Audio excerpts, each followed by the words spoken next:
It's wintertime here at CJ's. We've done a couple of videos lately on winterizing your Mustang, or if you have to drive your Mustang, how to safely drive it through the winter. Now, in my case, my Mustangs, they go away for the wintertime. Between the salt, the snow, the sleet, and bad Pennsylvania drivers, I don't want to risk driving those cars, so I have a daily driver.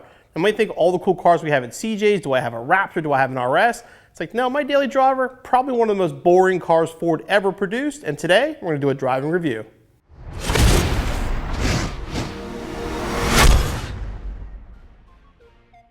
This is my 2003 Crown Victoria LX Sport. Now, most Crown Vics of that era were used for government use, for municipal, police, taxi cabs, whatever. The LX Sport was Ford's attempt to make this car somehow sort of sporty. To do that, they put aluminum wheels on it and basically painted the bumpers. Besides that, it's pretty much the same as every other Crown Vic from the era. This car does not handle well, it does not accelerate well, but I actually really enjoy this car, and today we're going to take it for a ride.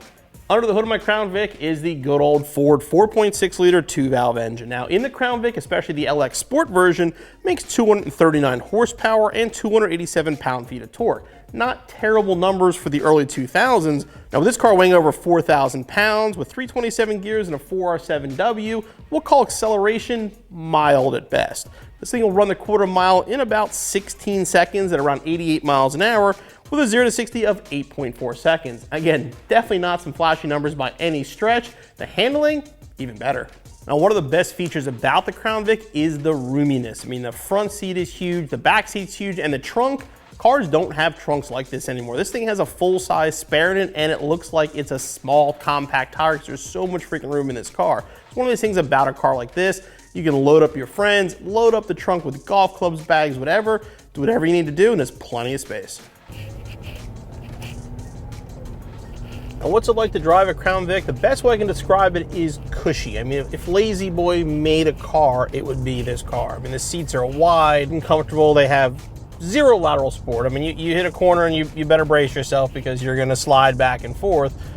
But the ride is amazing. I mean, this car had airbags back in 2003. I mean, not kind of, the bags you guys are thinking of nowadays, but the rear suspension has air. So actually, when you start the car up, compressor turns on, it lifts it up, and it makes it ride really nice. I mean, this car goes down the road.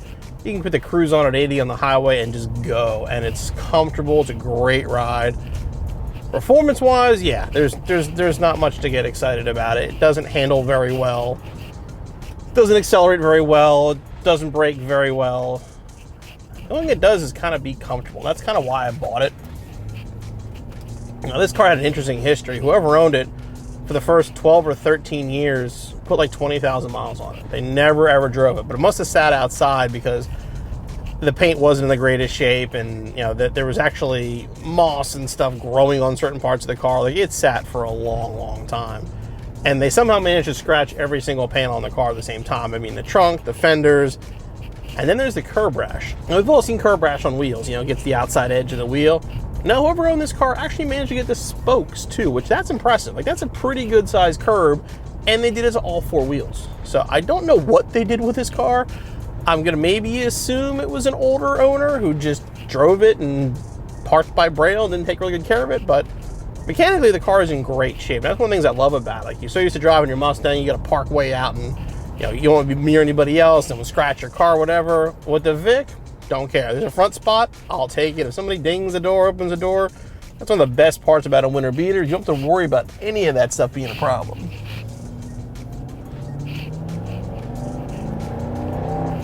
And that's it.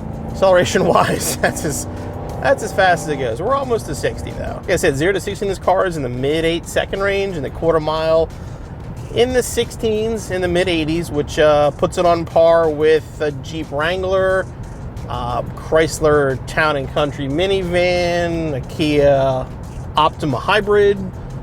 All those cars are going to be a hair quicker in the quarter mile than the Crown Vic.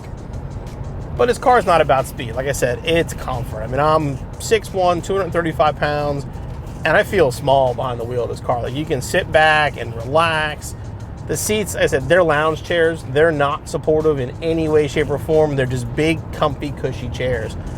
And the funny thing with this car is I think more of my friends have driven it than I have. It's become like the loaner. Like, you blew your engine up, hey, borrow the Vic. Your car was in an accident, you can borrow the Vic for a while.